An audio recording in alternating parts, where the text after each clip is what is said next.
honrada e cheguei aqui, eu comecei até a achar que eu sou importante com a recepção que eu recebi aqui, assim, né? Professores Alexandre, Juliano, professora Gisele, me receberam extremamente bem e fico até achando que sou importante. Gente, para com isso, tô achando que eu sou importante, né? Falou esse R do sul de Minas, né? Vocês vão ter que tolerar esse sotaque.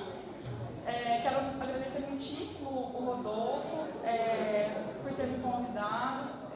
Eu gosto muito de Caratinga, tenho uns amigos muito queridos aqui, dentre eles o Rodolfo, e minha amizade com o Rodolfo é muito engraçada. A gente se viu poucas vezes na vida, mas a gente se fala todos os dias, né? É bem esquisito isso, mas a gente troca materiais, troca artigos, se lê muito, né?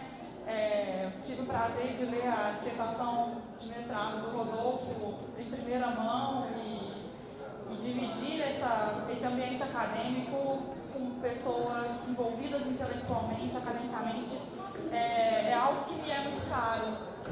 E me é muito caro porque a produção de conhecimento é algo que na faculdade de Direito sempre é muito relegado a um segundo plano, né? A gente está muito mais preocupado em reproduzir conhecimento, em reproduzir manuais e dogmas e macetes para ser aprovados na OAB, do que de fato produzir conhecimento. E assim, quero dizer que vocês têm um professor assim, extremamente envolvido intelectualmente com a produção de conhecimento, né? Que é o Rodolfo. Em seu nome, Rodolfo, eu quero agradecer o convite a você, assim, né, que me foi feito para estar aqui, falando também de um tema que me é muito caro, que é a questão do envolvimento da mulher na política e no ambiente público, que é algo que também tem sido muito relegado a um plano secundário, com uma importância, um desmerecimento, né? A gente tem visto pessoas tratando a mulher na política de uma forma até muito banal e sem a importância devida, que faz com que essa invisibilização só se reproduza cada vez mais, né? Então, aqui tem uma figura, né, dos primeiros movimentos sufragistas no Brasil, das mulheres que primeiro votaram no Brasil, e eu não sei se vocês se lembram, há um ano atrás, isso viralizou no Facebook, nas redes sociais, 9 verdades e uma mentira, né, sobre você. E você contava 9 verdades e uma mentira, e seus amigos do Facebook deviam então aceitar ou não aquelas 9 verdades e uma mentira e tal. E aí uma ONG chamada Visibilidade Feminina fez essa 9 verdades e uma mentira sobre as mulheres no Brasil. E embora eu vá falar, né, o nome que eu dei à palestra seja Política Substantivo Feminino e seja sobre o envolvimento das mulheres na política, é super importante a gente entender o que invisibiliza a mulher na política, né? Quais são os fatores que tiram a mulher do espaço público, relegando-a e reproduzindo o seu lugar no espaço privado. E ali, né, coloquei esses 10 preceitos e em 2016, uma em cada 3 mulheres brasileiras sofreu algum tipo de violência. O Brasil é um dos 15 países com maior disparidade salarial entre homens e mulheres. Eu queria que vocês tentassem adivinhar qual é a mentira. O Brasil é o 4º país no ranking global de casamento infantil. A taxa de violência contra mulheres brancas vem aumentando, enquanto contra as negras vem diminuindo. O Brasil possui a 5ª maior taxa de feminicídios do mundo, que são os homicídios direcionados a mulheres por razões de gênero. O Brasil está entre os 10 países que menos promovem mulheres para postos altos. Cerca de 7 em cada 10 universitárias já sofreram violência no ambiente acadêmico. A participação das mulheres no parlamento brasileiro é menor que a metade da média mundial. 90% das mulheres brasileiras realizam afazeres domésticos em contraste com apenas 50% dos homens. Mais da metade das empresas brasileiras não possuem nenhuma mulher em cargos de liderança. Sobre essas afirmações, vocês acham que qual é a mentira? A 4, a gente tem visto, né, o quanto as questões de raça, classe e gênero estão interligadas. Esse é o nome de um livro de uma feminista chamada Angela Davis, não sei se vocês conhecem, uma feminista negra que escreve sobre o feminismo negro, pesquisa sobre o feminismo negro, que foi orientada de um grande filósofo chamado Marcuse, não sei se vocês conhecem. E ela é quem pesquisa, então, essas questões relacionadas à classe, raça e gênero. E assim, várias pessoas hoje pesquisam, Djamila, né, tem feito isso no Brasil, mas é a Angela Davis, então, que vem trazendo essas questões hoje para o cenário acadêmico também, e também da militância, relacionada à militância, que demonstram o quanto essas questões estão interligadas, né? O quanto as mulheres negras, o que a gente chama de feminismo interseccional, quer dizer, mulheres e negras sofrem mais ainda machismo, né? Questões vinculadas a machismo, violências de gênero e raça de forma interligada. Mas eu resolvi trazer esse quadro, essas 10 afirmações, principalmente porque elas trazem dados muito chocantes. Muito recentemente saiu uma pesquisa nas mídias, né, que não me lembro qual instituto que realizou, mas eu vi isso em alguns jornais, Globo News e li em alguns jornais também, essa questão de que 90% das mulheres brasileiras realizam afazeres domésticos em contraste com apenas 50% dos homens. E aí, a pesquisa atual, isso há 2 semanas atrás, né, essas pesquisas saíram, elas revelaram que os homens desempregados, que estão sem emprego no momento, realizam menos tarefas domésticas do que as suas esposas que trabalham fora de casa. Então, elas realmente têm uma jornada tripla de trabalho. Trabalham de manhã à tarde, chegam em casa à noite, ainda tem que desenvolver tarefas domésticas, ainda que o companheiro não esteja trabalhando fora de casa. Ainda assim, elas realizam mais tarefas domésticas. E muito chocante, são muito chocantes estes dados, porque isso é uma cultura facilmente reproduzível nas famílias da gente, né? A minha mãe tem 74 anos, e eu passei a vida, eu tenho irmãs muito mais velhas que eu, assim, uma diferença de quase 20 anos. Vendo minha mãe dizer para as minhas irmãs assim, pô, mas se estiver em casa agora, não vai fazer um jantar para o seu marido? E, mãe, mas eu trabalhei tanto quanto ele, mas você é mulher, né? Sim, minha mãe tem 74 anos, se casou aos 18, sempre foi dona de casa, mãe de 4 filhas, mulheres. Eu sou de uma família de 11 mulheres. 4 filhas, minha mãe, 6 sobrinhas e um sobrinho. São 11 mulheres. E 11 mulheres criadas dentro de um ambiente extremamente conservador, machista, né? Que tentava sempre reproduzir esses papéis de gênero.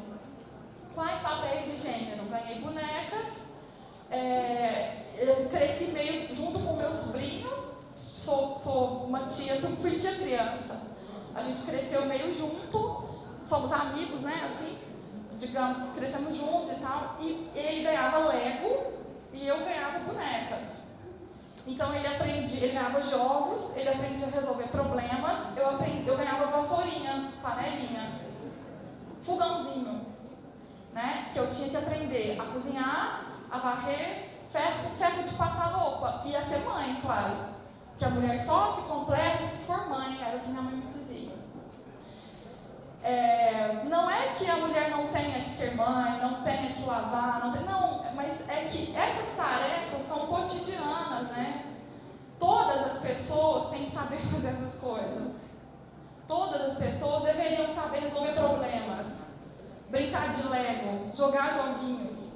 E esses dados sobre o Brasil são muito chocantes de como isso, porque eles revelam como isso afeta e se projeta no espaço público futuramente, no espaço político futuramente, por exemplo, no número de mulheres filiadas a partidos políticos, no número de mulheres candidatas, no número de mulheres efetivamente eleitas. Nessa semana recebi um vídeo, mas é um vídeo antigo até, que me chegou assim via WhatsApp, que se contava uma anedota de pai e o filho sofreram um acidente e o filho foi hospitalizado, mas o pai morreu. E ao chegar no hospital, a pessoa mais competente do hospital para operar esse filho, essa criança, né, não poderia operá-lo porque disse assim: não posso operar o meu filho. E a pessoa que está sendo entrevistada falou: e aí? Qual é o dilema? E todas as pessoas respondiam assim: não, o pai morreu. Mas é Deus? Mas era Deus? Aí dava aquele cri. Ninguém cogitou que a pessoa mais competente era a mãe. Mas a mulher, né? E aí quando o repórter contava, não, era a mãe. É porque eu pensei. Aí uma pessoa ainda falou assim: porque eu pensei que a pessoa mais competente era o pai. Eu nunca imaginei que fosse uma mulher. E quem diz isso é uma mulher. E isso é só uma das frases, né, que a gente vê sendo reproduzidas. Essa entrevista, assim, é do ano passado, é recente, entende? Quer dizer, é naturalizado que a gente entenda que homens foram criados para ser mais competentes do que nós mulheres. Porque foram. Não é que a gente... não, é porque foram. Foram criados para resolver problemas, para serem de fato competentes, foram educados para isso. Foram desenvolvidos para isso. Né? Assim, o que lhes é oferecido são circunstâncias e situações que favorecem isso. E isso fortalece muito esses dados assustadores. Né? Muito esses dados assustadores, por exemplo, 7 em cada 10 universitários já sofreram violência no ambiente acadêmico. Uma festa, né, que o teu amigo de faculdade te leva para casa, mas você está bêbada e por isso você supostamente, porque tinha bebido e estava alcoolizada, supostamente estava fácil e apta a satisfazer os desejos sexuais de seu colega. Isso sim, eu acompanho esses casos na universidade. Eu assisto esses casos chegam até mim. Né? Às vezes num tom assim, confessional: professora, me ajuda, professora, aconteceu isso. Mas esses dados são frutos de pesquisas dessa ONG, né? Visibilidade Feminina, com base em outras pesquisas. E tudo isso faz com que a gente se questione, no primeiro momento, que é a política. Por que essas questões estão vinculadas à política? Por que eu apresento esses dados e digo para vocês? Reforçar essa cultura produz resultados muito complicados para a política. Mas qual política? De qual política eu falo? É aquela política partidária? É a filiação? Ou é, de fato, o envolvimento com o espaço público? Né? Então, eu estudo uma filósofa chamada Hannah Arendt, né, que estuda teorias políticas, estudava teorias políticas e era judia, por isso tinha um vínculo forte com questões judaicas também. Nunca foi feminista, nunca se colocou como feminista, mas sempre estudou a condição política, as questões vinculadas à política. E para Hannah Arendt, assim, eu gosto muito de fazer a definição de política arendtiana, porque ela morre em 74, ela tem um livro de 58 em que ela define a política, ela passa a vida, na verdade, definindo política, e ela define política como o espaço em que você exerce sua liberdade. Qual liberdade? Não são suas liberdades individuais, mas o espaço onde as liberdades aparecem, as liberdades políticas aparecem. E para Hannah Arendt, a política é algo plural. Não faz política sozinha. A política se dá naquilo que ela chama de espaço entre os homens. E a Hannah Arendt era machista, então, não, outro contexto, né? 50, a gente estava ali com a primeira onda feminista ainda, não tinha esse contexto. Então, entre as pessoas, é esse espaço que se dá entre as pessoas. Quando nós nos unimos, temos pluralidades. Então, para Hannah Arendt, a política é algo plural, que só se dá na diversidade, a partir da diversidade, mas uma diversidade que só se dá através da igualdade. Por quê? Porque eu só tenho liberdade e respeito a liberdade do outro na medida que eu reconheço o outro como igual. Então eu posso falar de igualdade, mas qual igualdade? Essa igualdade que está na nossa Constituição Federal, onde todos são iguais perante a lei? Não. Vocês devem ter aprendido o que é igualdade material, entenderam? O que é igualdade? Qual é a diferença, por exemplo, entre igualdade formal e material? Hein?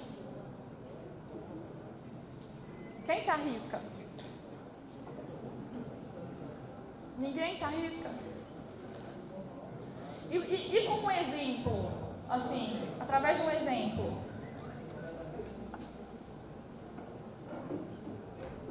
eu quero proporcionar igualdade material, essa igualdade que vai para além da igualdade formal.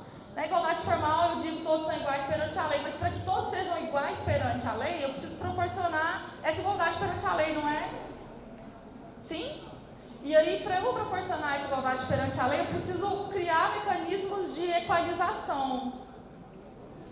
Né? Então, por exemplo, para que todas as pessoas tenham acesso à universidade, eu precisei de ter cotas, políticas afirmativas. Para que eu tenha acessibilidade, eu preciso ter uma lei de acesso, de acessibilidade. Precisei de uma lei para proteger os interesses das pessoas com deficiência. Para ter acessibilidade, para que essas pessoas pudessem, de fato, ser iguais perante a lei. Né? Não posso ter uma faculdade, por exemplo, com escadas, uma pessoa cadeirante. Posso? Não posso. Eu tenho que ter rampas, eu tenho que ter acesso. Eu não posso, por exemplo, não ter banheiros adaptados. Eu tenho que proporcionar essa igualdade. Então, essas políticas afirmativas que reparam desigualdades históricas, elas são políticas que aparentemente trazem alguma desigualdade, mas elas são para proporcionar essa igualdade formal. Então, eu falo de igualdade material. Então, embora não tenha se ligado a esses conceitos, que são conceitos liberais, né, igualdade formal, igualdade material, embora ela não tenha se ligado a esses conceitos, ela descreve a igualdade material através da sua obra. Né? Quando ela diz, por exemplo, que o espaço público e o espaço da política é esse espaço em que nós temos pluralidades, diversidades, igualdade, e que todos podem exercer livremente, que podem exercer a liberdade. Então, para ela, a política é liberdade, mas liberdade eu só tenho se eu tiver igualdade. Eu estou falando de igualdade porque eu estou falando de gêneros. E porque não somos tratados de forma igual. E porque gêneros, a ideia de gênero já traz consigo alguma ideia de igualdade. E se eu falo de igualdade, eu falo de democracia. Então, para eu falar de política hoje, para eu pensar, por exemplo, no exercício da política hoje, eu preciso pensar em liberdade e eu preciso pensar em igualdade. E eu tenho que pensar em reduzir esses impactos que essa desigualdade histórica me causa. Qual a desigualdade histórica? Bom, vem aí essa feminista falar de coisas feministas e bobagem, né? Porque a gente também tem aquela ideia, né, de que feminismo é o contrário de machismo. O que é feminismo? O que é machismo, né? Machismo é violência de gênero. Machismo é uma violência relacionada a uma questão de gênero. O feminismo não. O feminismo é um movimento que luta pela igualdade, por essa igualdade material, né, que eu começo a falar. Então, no primeiro momento, desfazer esses rótulos errados é importante para a gente entender, por exemplo, qual é o lugar da mulher na política. Porque, por exemplo, que o Partido da Mulher Brasileira não é um partido feminista, se recusa a dizer que acha que feminismo é uma expressão pejorativa, e reforça questões extremamente machistas, como, por exemplo, mais de 90% do seu quadro é de homens, embora ele seja o Partido da Mulher Brasileira.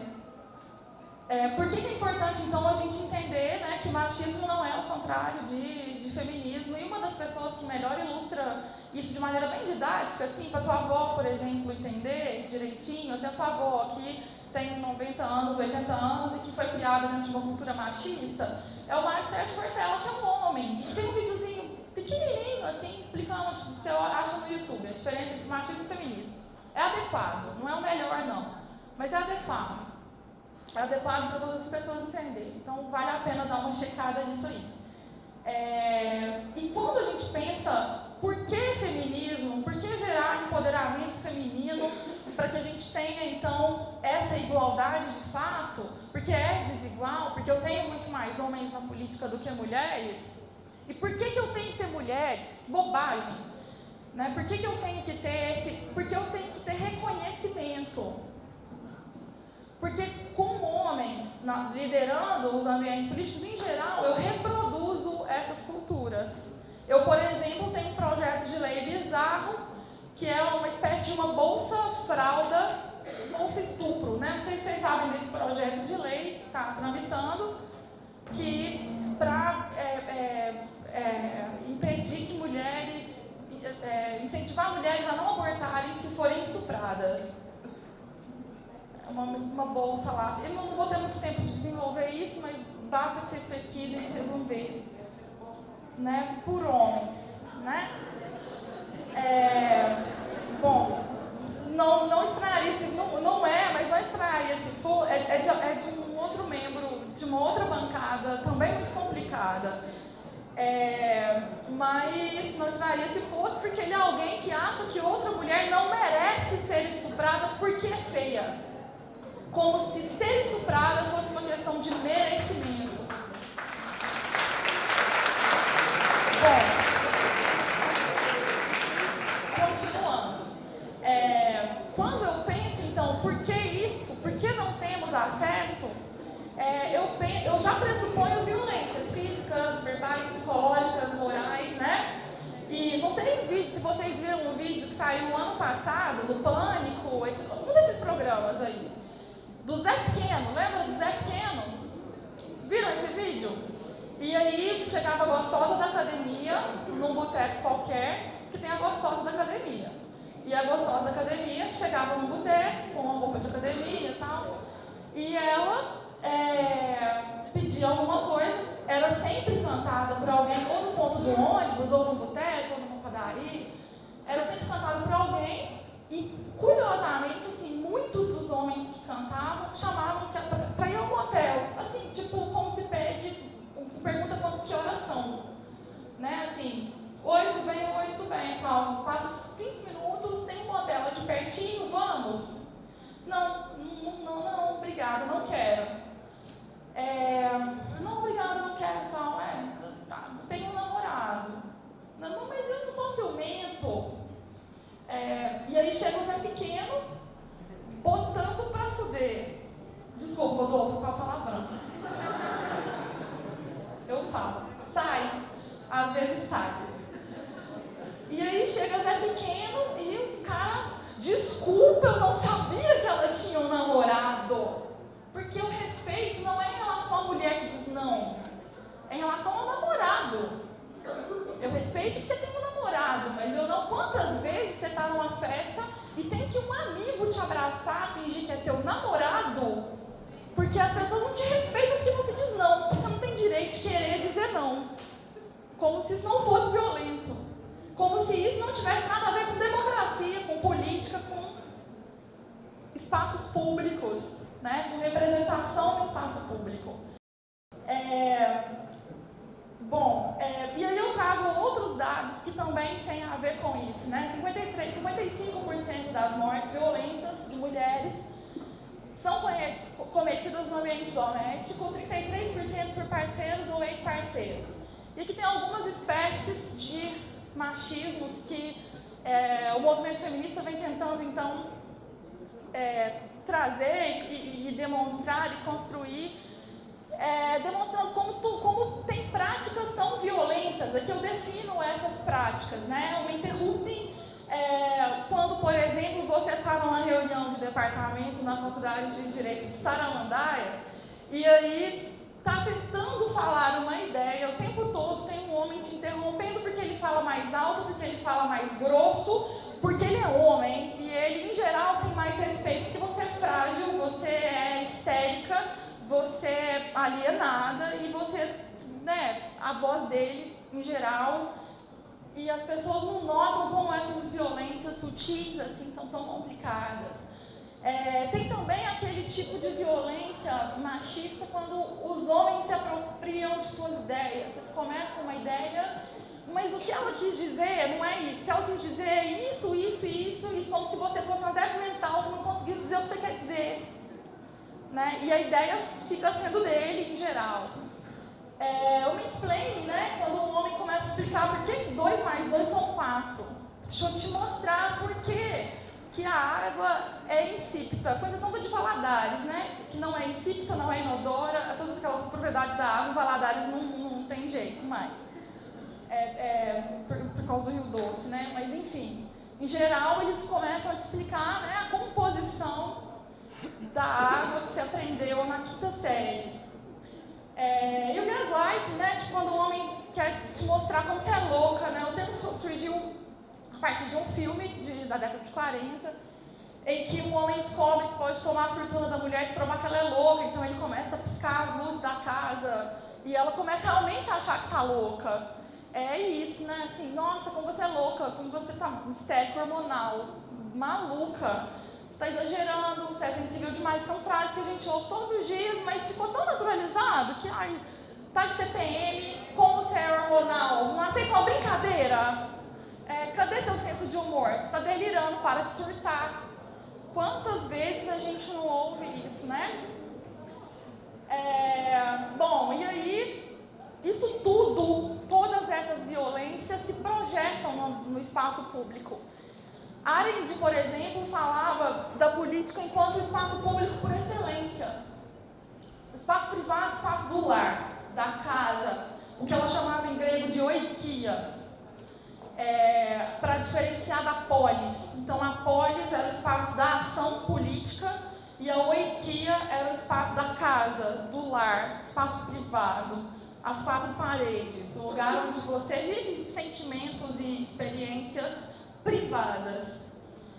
E dentro dessa lógica, né, a gente entende quanto a mulher está sempre sendo relegada à oikia, ao espaço privado, e lhe é subtraída a polis, o espaço público, o espaço político por excelência.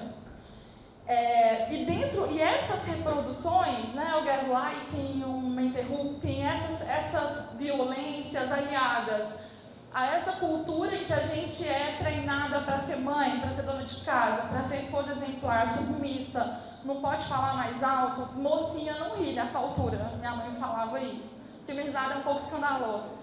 Mocinha não ri nessa altura, Tayara. Nossa, você fala alto demais com uma menina. Nossa, todas as minhas filhas, acho que eu errei com você. Né? Precisa casar, filha. Precisa, passou dos 30. Tá difícil, assim, vai ser complicado viver sem filho para cuidar de você quando você morrer. Quando você estiver quase morrendo, envelhecendo. Né?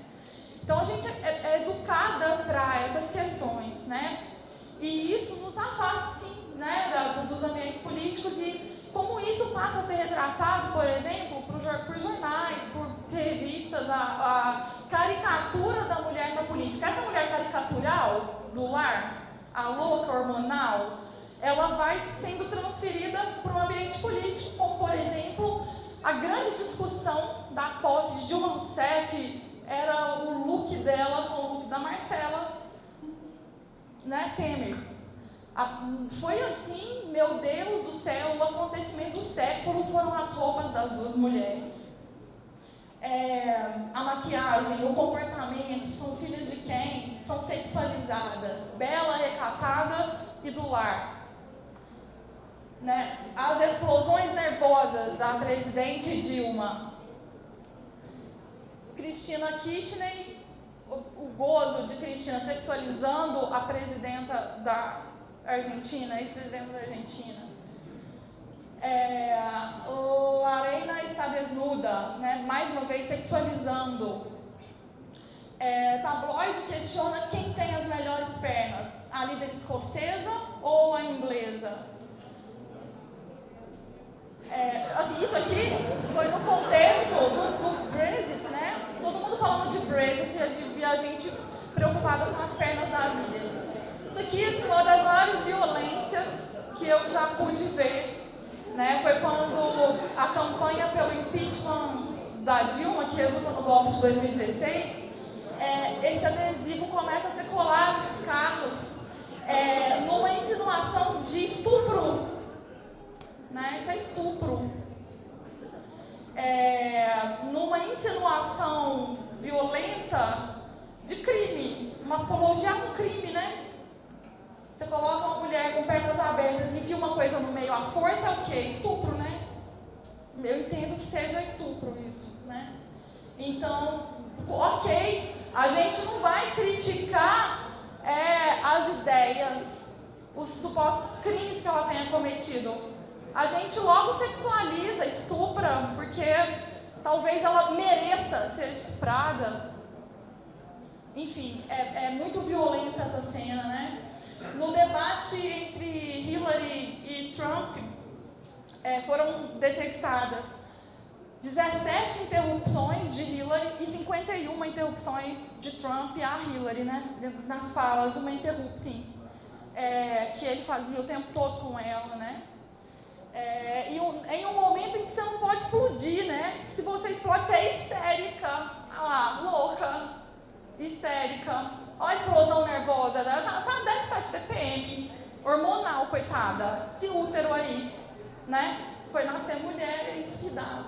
Já as brigas entre homens no parlamento são mais sóbrias, bem mais sóbrias. Olha, sessão do Conselho de Ética tem brigas e empurrões. Deputados trocam tapas na sessão do Conselho de Ética para julgar caso Cunha. Sessão da Câmara tem tumulto e princípio de briga entre deputados. Princípio de briga entre deputados. E aí a gente começa a se perguntar, para que feminismo, né? É para a gente tentar desconstruir essa desigualdade, essa violência sempre muito evidente, muito frequente, e muito direta, né? Embora com algumas sutilezas, uma ou outra coisa mais sutil, mas muito naturalizada. Para que um movimento sufragista, essas mulheres loucas que queimaram sutiãs, que brigaram pelo voto? Vocês já assistiram um filme Sufragistas? Pois é um filme muito, muito bom, né? Que retrata o início do movimento sufragista no mundo e na Inglaterra em especial, né? Mas tenta mostrar essa projeção para o mundo. No final, por exemplo, do filme, tem um histórico de todos os países, onde os anos, né, em que as mulheres começam a votar em todos os países. O Brasil está sempre muito atrás de tudo. E aí, no Brasil, eu tentei fazer aqui, pessoal, uma linha do tempo do Brasil aproximada. Em 1880, a dentista Isabel de Matos Dillon evocou na justiça a Lei Saraiva, que permitia os detentores de títulos científicos votar para requerer seu alistamento eleitoral. Em Santos, em 1894, foi promulgado o direito das mulheres ao voto. A medida foi derrubada no ano seguinte. Em 1905, 3 mulheres conseguiram se alistar e votar em Minas Gerais. Em 1917, 3 mulheres. Em 1917, teve uma passeata, então, com 84 sufragistas já acompanhando o movimento de 1912 na Inglaterra. Berta Lutz, em 1918, retorna da França e cria a Liga pela Emancipação da Mulher. E aí sim, a gente teve um movimento sufragista bem forte no Brasil, bem afinado com esse movimento internacional. Em 1928, o Senado reconhece a capacidade eleitoral da mulher aos 21 anos. O governador do Rio Grande do Norte, no mesmo ano, trabalha para a introdução da Constituição Estadual do voto feminino. E Celina Guimarães, que foi uma mulher também muito importante, vota em Mossoró. A gente teve a primeira prefeita em Lages, Rio Grande do Norte, muito à frente de nós. A Alzira Soriano de Souza foi a primeira prefeita, mas os votos dela foram anulados pela Comissão de Poderes do Senado. E aí a Constituição permitia, era a Constituição de quando mesmo? 1891, né? Essa então, a Alzira Soriano. Em 32, Vargas faz um decreto-lei, não sei se vocês se lembram aí da história, o Vargas governa via decretos-lei durante muito tempo, até a Constituição de 34, e depois a de 37 ele vai governando via decretos-lei, que é algo muito parecido com o que a gente tem hoje conhecido como medida provisória, né? Era como se fosse uma medida provisória.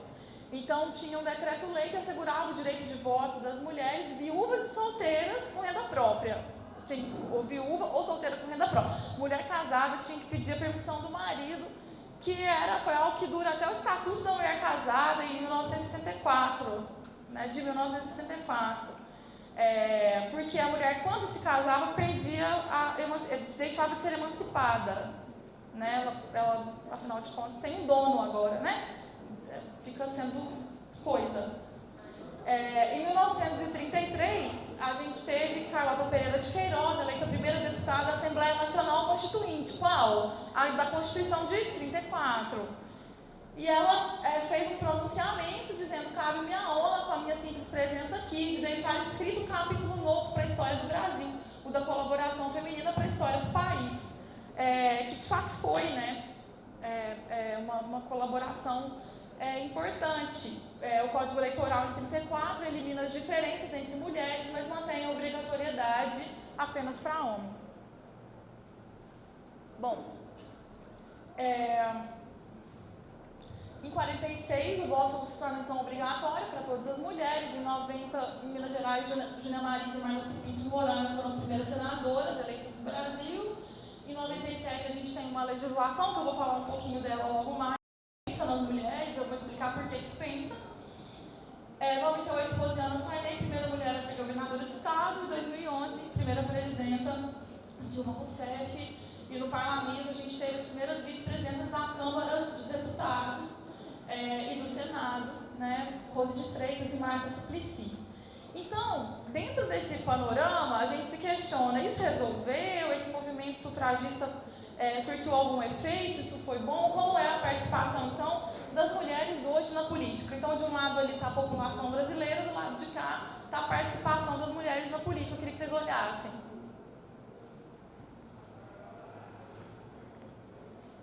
Então, é uma pesquisa comparando dados, né, do censo de 2013. Então, a gente tem uma média mais ou menos equilibrada entre homens e mulheres, 50% quase da população, um pouco mais de mulheres do que homens. E na Câmara dos Deputados, na legislatura de 2015, que acaba esse ano, 51 mulheres deputadas contra 462 homens, 90%. Para a gente, então, entender que, se não fosse esse movimento sufragista, não fossem os movimentos feministas, talvez nem isso a gente tivesse, nem 10% a gente tivesse, né, hoje. E essa é a lei de 97. O que prevê, né, a lei de 97, que pensa um pouco nesse quadro feminino na política? E a gente tem, então, cada partido poderá registrar candidatos para a Câmara dos Deputados, para o Legislativo como um todo, até 150% do lugar de números a preencher, aquelas proporções de direito eleitoral. Do número de vagas resultantes das regras previstas nesse artigo, cada partido ou coligação preencherá o mínimo de 30% e o máximo de 70% para candidato de cada sede. Então, quer dizer, é obrigatório hoje a gente ter, então, pelo menos, a gente ter, então, esse número mínimo de candidaturas. Isso não significa que essas mulheres vão ganhar eleições e ocupar cargos na política. Por incompetência, nem sempre, quase nunca. E eu vou explicar também por quê. Então, por exemplo, isso aqui, esse quadro, ele dá, por exemplo, aso a fraudes dos maiores, muito criativas, né? Tinha uma colega de Ouro Preto, ela fazia um curso lá e ela morava na UFOP, né? E lá vocês sabem que, não sei se vocês sabem, aquela cultura de Ouro Preto, que as pessoas ganham apelidos e são chamadas desses apelidos pro resto da vida. E tinha candidata A candidata era minha amiga, e ela virou candidata quando foi estudar no UFOP, porque ela era de uma cidade pequena, que o avô dela era presidente de um partido político, e ela era todos os anos candidata para cumprir essa cota do partido. Mas aí ela não fazia campanha, não saía, nem o número dela era divulgado, em geral ela tinha 0 votos, nem o dela ela tinha, porque ela era instruída a não votar nela. Ela só era candidata para cumprir a cota partidária do partido que o avô dela era presidente. Que não convém dizer nem a cidade, nem o nome do partido, mas minha amiga era candidata. O artigo 44 da lei de 97 fala dos fundos partidários.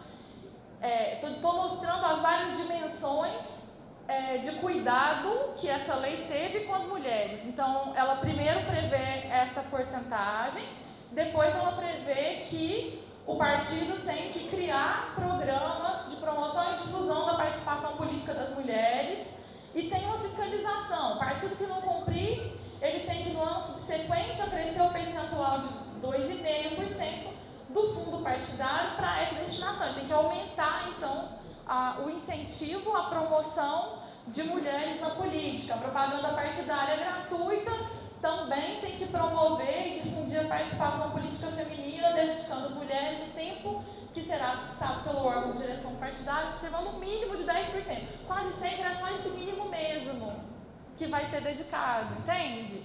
Então é por falta de competência que muitas vezes elas não estão sendo eleitas. Na maioria das vezes não, na maioria das vezes essa fiscalização ela é ínfima, né, pela justiça eleitoral. A gente tem uma série de problemas que eu aponto ali. Olha lá, não tem cotas de cadeiras no legislativo, né? Então, quer dizer, tem cotas para filiação partidária, para candidatura, mas não tem cotas para as cadeiras no legislativo. O que reproduz essa questão a cada ano de manter 10% de mulheres e 90% de homens nas cadeiras do legislativo.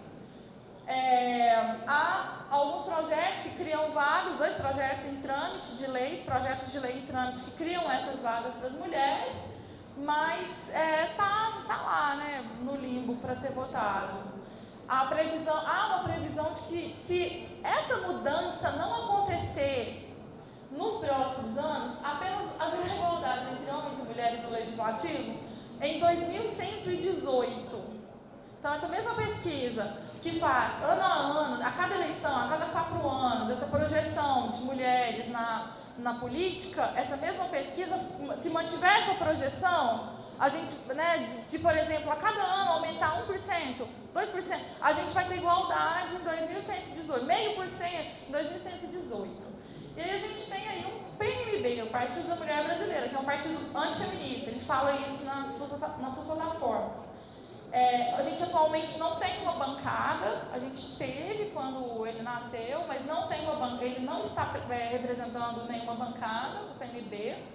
Quando tinha, era uma maioria masculina, 2 mulheres e 18 homens, grande parte desses deputados mudaram de partido, porque a gente teve ali um senador acusado de abuso sexual, uns deputados que defendem ali a cura gay, e a pré-candidata pelo PMB à Prefeitura de São Paulo, lá em 2016, fez a seguinte declaração: o nosso objetivo, então, é reposicionar a mulher em seu devido lugar, um lugar especial, como centro aglutinador da família. Sente essa em seu coração feminino aí. Você foi criada para isso, aglutinar a sua família, né? Toda vez que o homem desaglutinar, você vai lá e aglutina. Aí ele tem um caso extraconjugal, sua função é aglutinar. Enfim, as várias reverberações que essa frase pode significar, né? Esse é o Partido da Mulher Brasileira. E por que então a participação da mulher na política continua sendo baixa se a gente tem essa lei, a gente tem alguns incentivos? Aliás, a gente tem mais, né? A gente tem, vou mostrar outras coisas logo mais. A gente tem comissões agora para tentar projetar a mulher na política e tudo mais. Bom, quanto à sociedade, a gente tem então várias pesquisas, teses de doutorado, dissertações de mestrado, tentando investigar por que a participação da mulher na política é baixa. Tem uma cartilha do Senado também interessante que tenta trazer essas pesquisas. Primeiro, a tripla jornada que a gente falou, né? A carga de trabalho da mulher que tem que trabalhar fora de casa para hoje então também ser amigo de família. E além disso, chegar em casa e cuidar dos afazeres domésticos. A própria cultura patriarcal, o machismo, as violências de gênero, os conceitos equivocados de feminismo, né? Tem uma delegada da mulher, da delegacia da mulher, lá em Saramandaia também. Em Saramandaia acontece muita coisa. Que ela fala assim, não sou feminista, eu sou feminina. Dá um abraço aqui, dá vontade de falar, né? Bom, o domínio masculino nos partidos políticos, essas candidaturas laranja, minha colega é a candidata, né? E quanto às leis afirmativas, a gente então tem uma certa ineficiência nessas listas de candidatura, uma fiscalização baixa, uma baixa alocação de recursos na campanha das mulheres. Beleza, a gente tem a campanha, mas a gente investe menos um pouquinho, porque é mulher, né?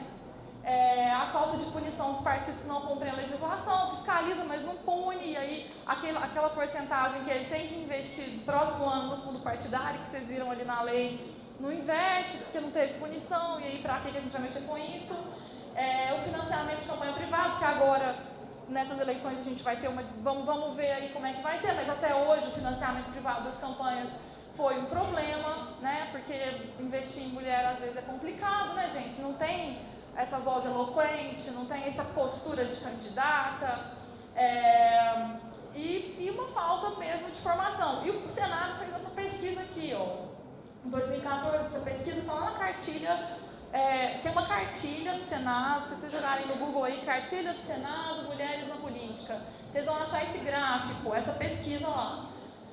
Para você, qual o principal motivo que leva uma mulher a não se candidatar para um cargo político? Aí ali, ela está dividida em cores, do total. O que eu fiz, Rodolfo? Não foi eu. Juro, não foi. Desculpa, gente.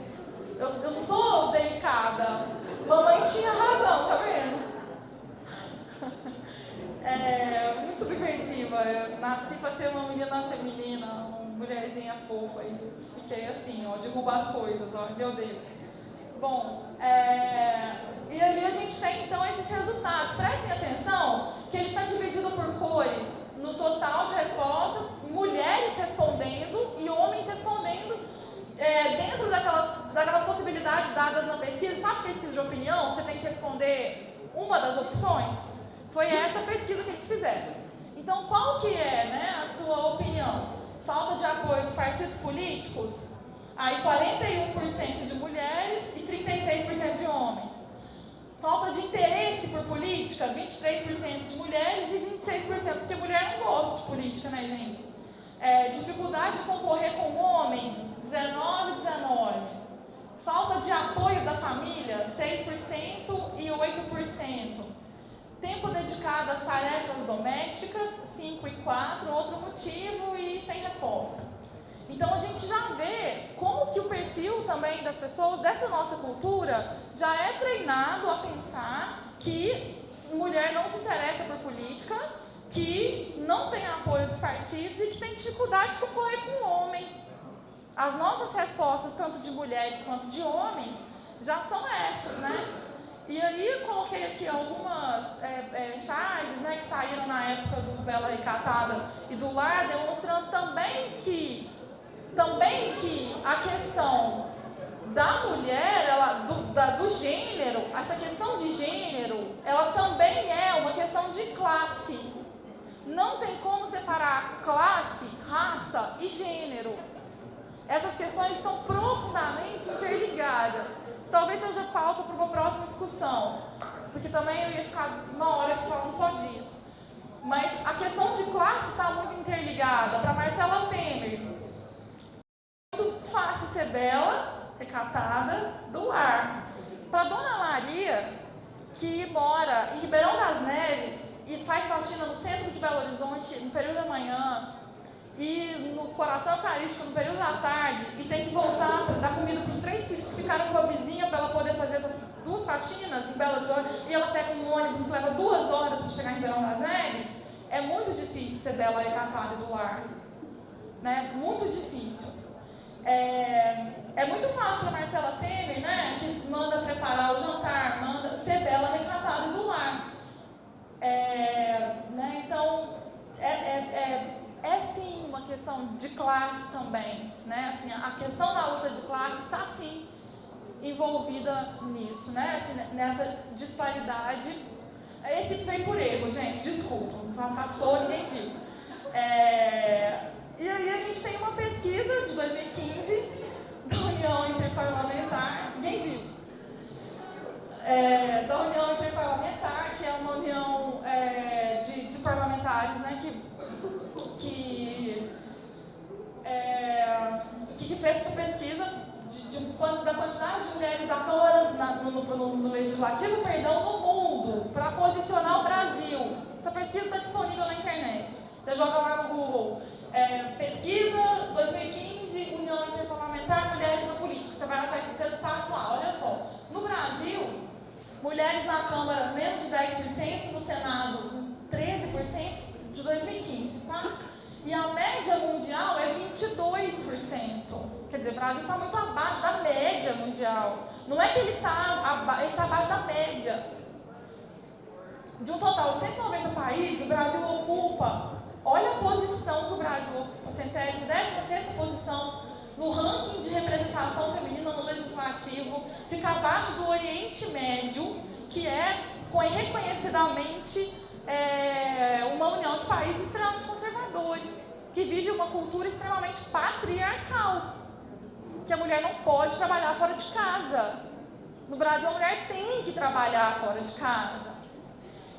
Então, o Brasil está abaixo da Jordânia, Síria, Somália, Líbia, Emirados Árabes Unidos, Arábia Saudita, Iraque, Paquistão, Afeganistão, Tunísia, Marrocos, Indonésia. Por que eu coloco esses países? Porque são países que têm uma cultura vinculada também a religiões patriarcais. E ainda assim o Brasil está abaixo desses países. Então, apesar da existência de cotas, né, para candidaturas, não para pertencer ao Congresso, até saiu um errinho ali. Desde a lei de 97, aquelas cotas para candidaturas que eu mencionei, a participação das mulheres na Câmara dos Deputados de 97 até 2015 aumentou de 7% para 9%. Por isso que só em 2118 a gente talvez tenha uma igualdade entre homens e mulheres na política. Mapa Mulheres, da ONU Mulheres, né? A gente tem uma brasileira na ONU Mulheres, bem importante, que é a Helene Data, né? E ela está sempre liderando também essas pesquisas, vocês acham isso na internet. Ela tem ali também algumas previsões, né? 48 países têm 30% ou mais mulheres em seus congressos ou parlamentos. Em 2014, 46, 2013, 42. Então a gente vai vendo essa projeção. Quer dizer, 42, 46, lá em 2015, 48. A região das Américas registra o maior índice, com média de 26%. O Brasil está abaixo da média das Américas também, né? Sendo a Bolívia o segundo país no mundo da lista, não é a Bolívia. Com 53% do seu congresso formado por mulheres. Bolívia. Parte significativa das mulheres, então, que adentram a política, em geral, segue os passos dos homens na família. Sabe essas famílias que tradicionalmente têm políticos? E aí, o lugar da mulher, isso reforça um pouco a questão, né, do lugar da mulher no mundo privado. E sempre tentando associar, sabe, os partidos agora têm um negócio, PSDB mulher, PMDB mulher, tentando sempre associar o papel da mulher à questão da filantropia. Então aqui a gente tem aqui uma associação de mulheres para fazer caridade no partido. Vai cuidar da parte da caridade, da filantropia do partido. As questões de decisões, de tomada de decisões políticas, uma caridade, mulher sabe fazer, né? Porque aprendeu na igreja, em geral, na família, com a mãe. Michel Temer, no dia 8 de março de 2016, fala assim, esse ano eu não vi, eu me recuso, não quis ver, ele falou. Mas aí, 2017, perdão, ele fala assim, ó, o ano passado: as mulheres possuem uma vocação natural ao mundo privado da família. Você nasceu para isso. Não vem querendo ser presidenta, não, que eu vou lá e tomo o seu lugar. Vou sapatear. Bom, desculpa, gente, eu não resisto, senhora. Desculpa. E aí a ONU fala assim: tem solução para isso? Daí a ONU tem tratado disso há muito tempo, essas questões há muito tempo, né? Tratado de empoderamento por meio de políticas públicas, por exemplo, é uma recomendação da ONU. Criar políticas públicas, políticas afirmativas, leis como a de 97. Esses 2 projetos de lei que estão tramitando, prevendo cadeiras para as mulheres, 30 primeiro, 50 o segundo projeto de lei, né, que tem essa previsão de cadeiras para as mulheres no parlamento. Isso é política afirmativa, né? E isso é uma política pública para aumentar a questão, a paridade de gênero no legislativo. A ONU também sugere regras para questões de gênero na direção de partidos, né, nas direções partidárias. Então, essas cotas para mulheres, para além das questões de candidatura, mas também para efetivamente ocuparem cadeiras, é uma preocupação da ONU, né, é uma indicação da ONU. Ali eu coloquei uma secretaria que foi criada em 2003 pelo Ministério da Justiça, que também tentava pensar essas questões. Quer dizer, o que eu estou trazendo tudo isso? Que apesar da gente ter toda essa estrutura criada e pensada para aumentar a participação política das mulheres, o nosso crescimento em percentual tem sido muito invisível. Quer dizer, não está adiantando. Temos que fazer mais coisas. Por exemplo, essa comissão essa Secretaria de Políticas para Mulheres do Ministério da Justiça tem ali algumas ações muito vinculadas às recomendações da ONU. Isso que está no site do Ministério da Justiça, vocês podem acessar lá. Uma delas é muito conhecida em Valadares, por exemplo. Hoje a gente tem um movimento lá com esse nome, que é o Mais Mulheres no Poder. Eu não sei se em Caratinga tem. Que se transforma, na verdade, em coletivo, porque, em geral, gestões administrativas não querem bancar essas plataformas, mas a ideia é, de fato, promover políticas afirmativas, leis que tentem, então, ampliar os quadros femininos, mas também ambientes de formação, né? Quer dizer, se as mulheres e os homens estão respondendo que a mulher não tem interesse pela política, por que será? Então vamos criar ambientes de formação para isso, porque se isso é parte de uma cultura patriarcal que se aprende em casa, quando você ganha bonecas e seu irmão ganha um Lego, um joguinho para aprender a fazer contas, quer dizer que tem alguma coisa de fato sendo reproduzida e a gente tem que corrigir isso. Então as recomendações também dessa secretaria são nesse sentido, né, de capacitação, de formação, de tentar ampliar as possibilidades de diálogo nesse sentido. Uma dessas questões que trazem essa visibilidade é um movimento que começa em 2015 em Belo Horizonte, chamado Somos Muitas, que hoje é só há muitas, que estão assim, ganhando as redes sociais, né, eles ganharam as eleições, mais espaço e visibilidade nas eleições para o município de 2016, quando 13 candidatos, entre homens e mulheres, assumiram esse coletivo. Ele nasce como um coletivo e ganha uma dimensão um pouco maior, assim, até mais institucionalizada. 13 pessoas quiseram, então, se candidatar para a Câmara dos Vereadores de Belo Horizonte, com pautas de diversidade, não só feministas e de mulheres, mas de todas as questões, de várias questões. Então você tinha a questão racial, a questão de pessoas trans, a questão de mulheres, que foi, por exemplo, encabeçada pela Áurea Carolina, a vereadora mais votada de Belo Horizonte. Ali a foto é dela e da Cida Falabella. Então as duas ganharam dentro desse, foram as vitoriosas dentro desse coletivo. Foram as duas candidatas que foram eleitas dentro desse coletivo, E elas então fundaram o Gabinetona. Não sei se vocês já ouviram falar, se vocês jogarem no Google, vocês vão achar várias coisas a respeito. A Gabinetona é uma iniciativa que nasce em 2015, não somos muitas, e que elas conseguem ganhar as eleições e têm mandatos coletivos. O que é um mandato coletivo? Elas não tomam decisões sozinhas, elas representam uma coletividade. Todas as decisões são discutidas nos coletivos. Então, isso deu muita visibilidade a questões de gênero, porque foram duas mulheres que ganharam dentro desse coletivo de 13 pessoas aí, representando várias questões que pautavam a diversidade. E a Muitas, ela é já hoje cresce, né, a cada eleição, agora ela cresce para as eleições do Legislativo Estadual e Federal.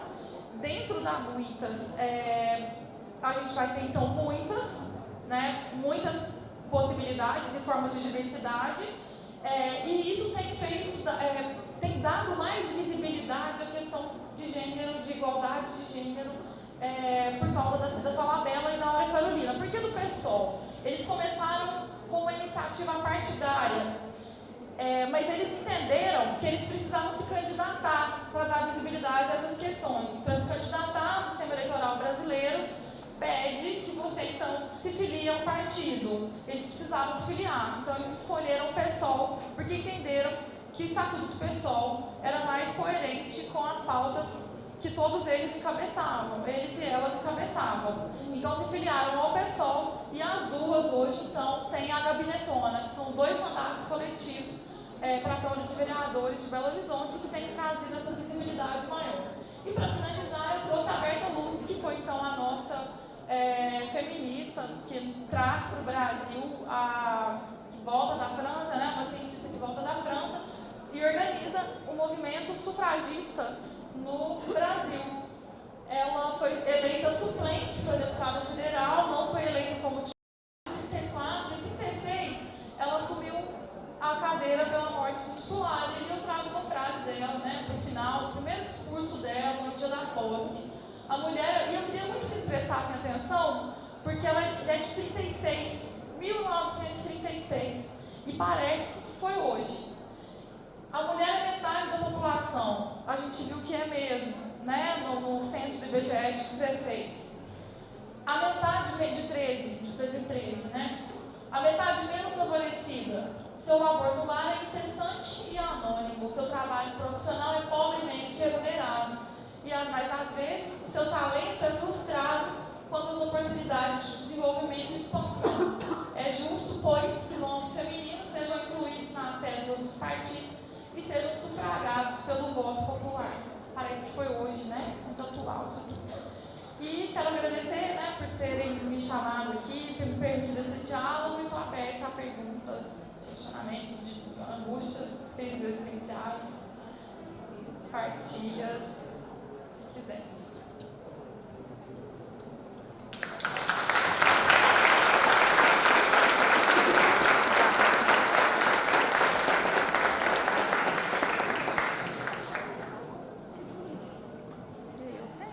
E aí, colegas, vamos fazer uma interação com a nossa querida professora Tayara.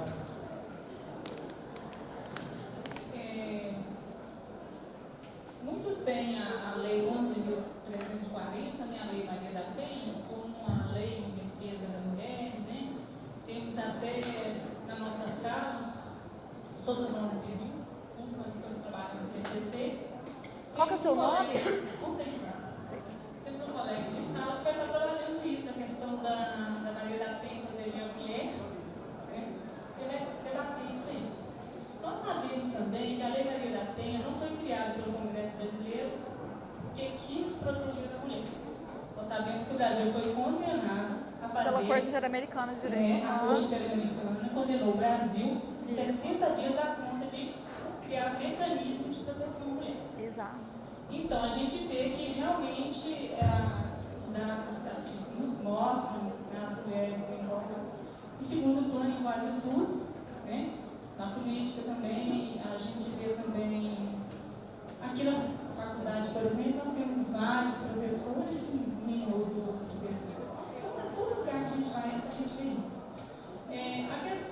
participação da mulher na política, que você trouxe para nós aqui, é muito importante. Eu, como acadêmico de direito, né, eu gosto de debater a questão da mulher, do negro, e eu só quero te agradecer por ter vindo aqui falar para nós com muita firmeza no que está tratando. Eu quero te parabenizar, né? E só dizer que a Lei Maria da Penha, a Lei contra a Violência Doméstica, ela é debatida e questionada até hoje. A questão da isonomia, mesmo tendo sido criada a partir da condenação da Corte Interamericana. Então, quer dizer, a mulher realmente fica relegada, e quando tem um mecanismo de proteção à mulher, ele é questionado, até hoje continua sendo questionado. E a gente se esquece dessa questão da igualdade material, né? Quer dizer, por que será que o Brasil foi condenado, no primeiro momento? Por que ele trata da violência contra a mulher e não contra o homem? Primeiro, porque os registros de violência contra a mulher são infinitamente maiores do que em relação ao homem.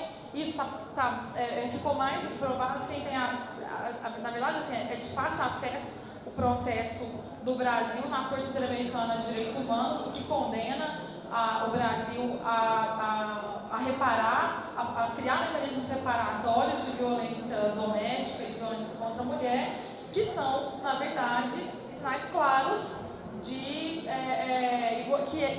representam um sinal claro de igualdade material. Né? Quer dizer, nós não estamos, para ter igualdade formal, a gente precisa de ter, primeiro, equalizar, né? A gente realmente precisa de promover a igualdade material. Obrigada, agradeço muito. Quem mais? Quando você citou a mulher, como fosse a sua mãe criou você para ser uma menina delicada, uma Mariazinha, que cuidasse das medidas do marido, etc. Lembra? Lembro. Então, eu diria o seguinte, que a mulher... Qual que é o seu nome, perdão? Neuza. A mulher saiu, então a mulher, a sua mãe, eu, na verdade, nós saímos da tutela do pai para a tutela do marido. Então, essa mulher só emancipou, ela só se tornou uma pessoa independente nos anos 70 para cá. E isso foi com a pílula anticoncepcional. Foi a bancária que colocou a mulher em evidência e que mamãe manda tudo do papai e nunca menos. Certo? Mas até então, a mulher estava sob a tutela do pai. E daí a tutela. Exatamente. Obrigada, Neuza. Obrigada. E é exatamente isso, né? Assim,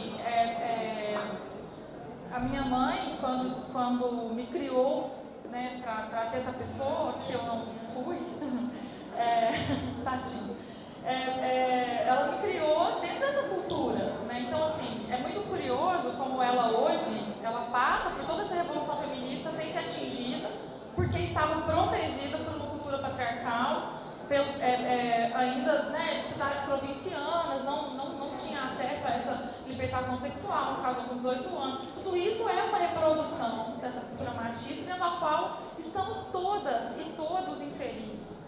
Então, quando eu, por exemplo, entre aspas, choco a minha mãe, dizendo assim, estou indo morar sozinha, mas como assim você não morar comigo? Vou morar na rua debaixo da sua casa, para poder te ver todos os dias? É um choque e, ao mesmo tempo, um processo de desconstrução super importante. Quer dizer, que a gente tem que fazer cotidianamente, né? Que a gente tem que tomar a pílula anticoncepcional cotidianamente ainda hoje para isso, né? Que também é bem controversa hoje diante dos movimentos feministas vários que aparecem aí. Tem dois. Eu quero te agradecer também ao professor Juliano. Qual é o seu nome? Jair, e ao professor Rodolfo. Esse é um tema muito importante para ser debatido. O tema da visibilidade da mulher, da voz da mulher, é muito importante a gente estar trazendo esse tema para o ambiente acadêmico. Porque até mesmo no próprio ambiente acadêmico, a mulher, por vezes, ela é colocada à prova. Eu falo isso porque... Todos os dias. Todos os dias a gente se sente numa função de ter que ser melhores do que homens, porque só sendo melhores a gente tem visibilidade. Eu falo isso porque eu me identifiquei muito com você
outras, mas se casam com outras. Professor Nelson Senna. Carol. Tá aqui. Eu falei para você comentar. Você me diz, já achei a você demais. Falou. Boa noite. Seu nome? Carolina, eu queria te parabenizar muito bom a palestra, gente necessária o assunto. Acho que a gente muda esse imaginário de não atribuir competência a nós mulheres, vendo mulheres competentes.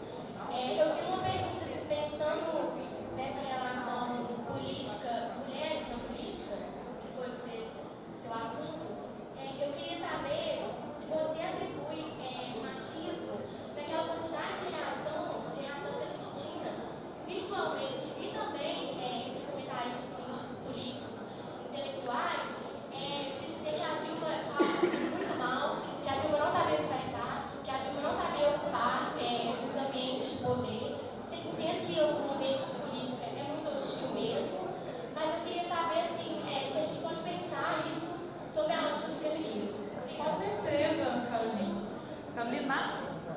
Com certeza, Carolina.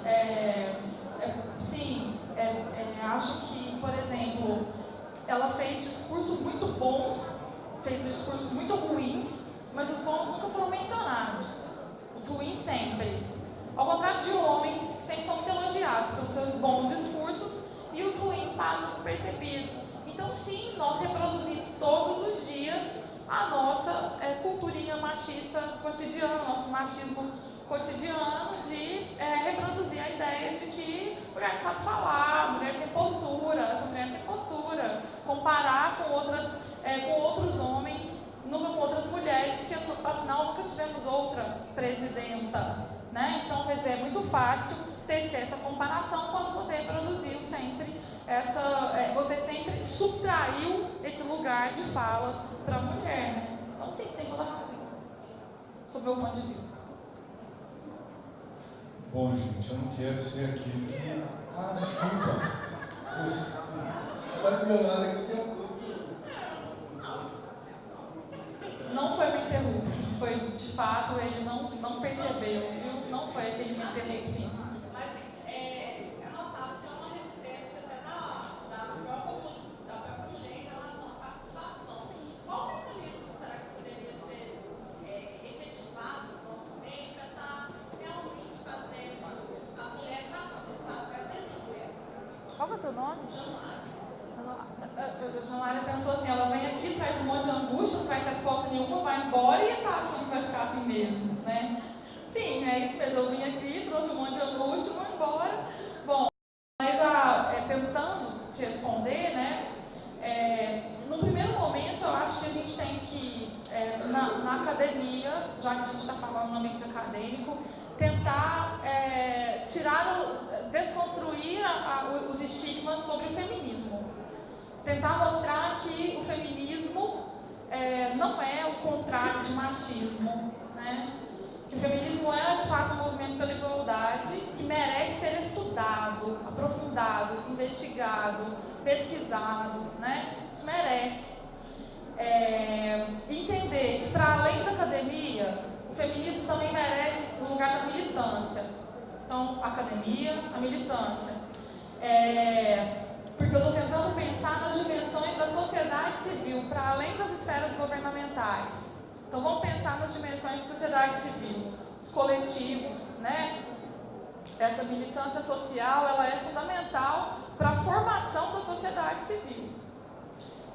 Quando você vê, por exemplo, os discursos dentro dos movimentos sociais, dos coletivos, o quanto isso, às vezes, atinge muito mais do que a linguagem acadêmica. Porque atinge, às vezes a gente se habitua a usar uma linguagem formal na academia que não atinge pessoas que não estão familiarizadas com essa linguagem, mas que o movimento social lá, o coletivo feminista tal, consegue uma outra linguagem. Então, isso é super importante, né? Hoje eu trabalho, por exemplo, na UFJF com um projeto de extensão que chama Direito e Identidades de Gênero. A gente trabalha com coletivos, porque é um projeto de extensão, não é de pesquisa. E a gente trabalha a pesquisa em reuniões quinzenais de estudos, porque para a gente sair para fora dos muros, a gente tem que saber o que a gente está falando, então a gente tem que estudar, né? Então, de 15 em 15 dias a gente estuda e trabalha com coletivos, porque a gente entende essa dimensão. Então, por parte da sociedade civil, eu acho que esse lugar é importante. A gente viu aqui alguns resultados, por exemplo, de possíveis soluções que a ONU Mulheres apresenta, que a União Interparlamentar apresenta e que a Secretaria para Mulheres da Comissão da Comissão da Justiça, do Ministério da Justiça, também oferece como possibilidades, que é o quê? Num nível agora, não mais da sociedade civil, mas governamental, no primeiro momento, ações afirmativas no respeito à legislação. Então, aumentar o número de legislação que incluem mulheres na política, seja criando cadeiras obrigatórias, né, para mulheres nos cargos legislativos. Por que nos cargos legislativos e não nos executivos? A gente sabe que tem um problema mesmo do executivo. Um presidente da república, um prefeito, uma pessoa que vai ocupar esse cargo, então tem como você criar uma cota. E o legislativo reproduz. Quer dizer, quanto mais mulheres eu tiver no legislativo, eu tenho uma maior possibilidade de ter leis que pensem em igualdade de gênero. Né? Isso não é uma regra, não é que vai acontecer, mas eu tenho possibilidades. Eu amplio essas possibilidades. Ambientes de formação política para mulheres, porque você disse, de fato a gente se interessa pouco porque a gente está dentro de uma cultura que nos faz nos interessar pouco. Porque a gente vive jornada tripla de trabalho culturalmente. Mas eu conheço uma pessoa, um casal que divide. Você conhece, isso não é estrutural, estou falando de coisas estruturais.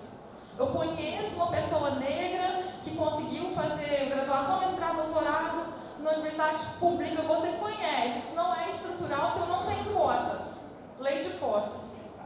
Então, eu preciso de políticas afirmativas para quebrar uma questão estrutural. O mérito, não tem o mérito da pessoa que foi criada dentro desse contexto, dessa cultura. Tem de uma pessoa, de duas pessoas, isso é estrutural. Então, para você quebrar uma estrutura, você precisa sim de intervenções afirmativas para criar essas possibilidades de igualdade material para ter igualdade formal, né? Então, eu acho que o caminho é esse, é a gente ouvir esses órgãos que estão estudando, é a gente tentar fazer isso dentro da academia também, e dentro da sociedade civil como cidadãos. Né?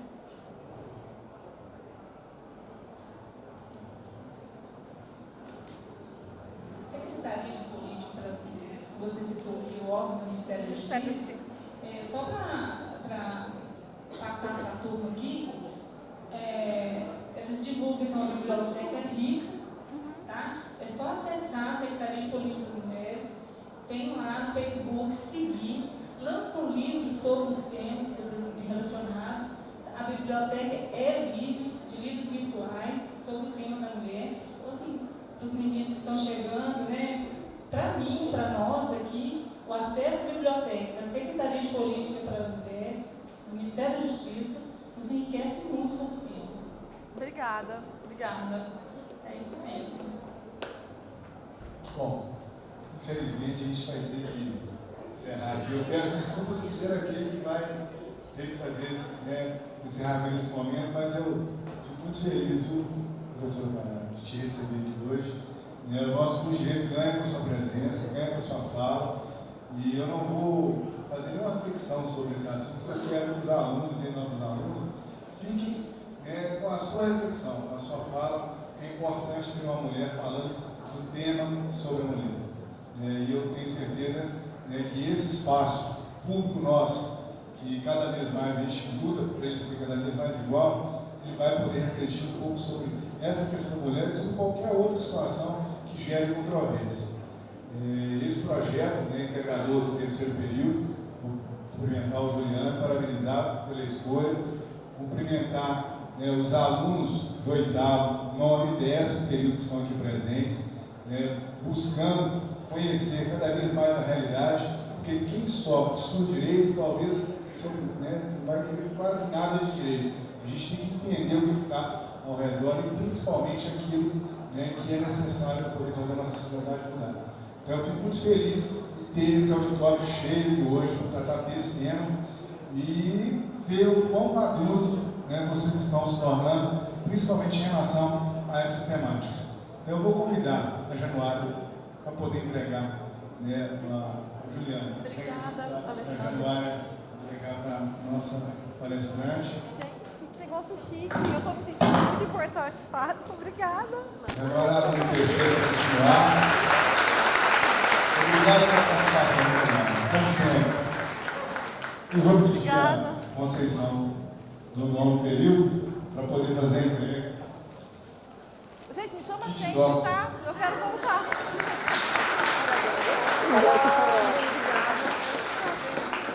Para quebrar o protocolo, eu vou chamar o professor Rodolfo, o homem, para entregar o certificado de participação aqui da nossa aluna.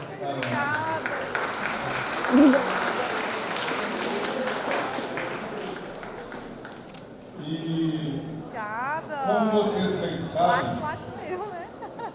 agora é exatamente 10 para as 9, então vamos sempre, depois de uma boa palestra, vamos para a sala de aula, porque a aula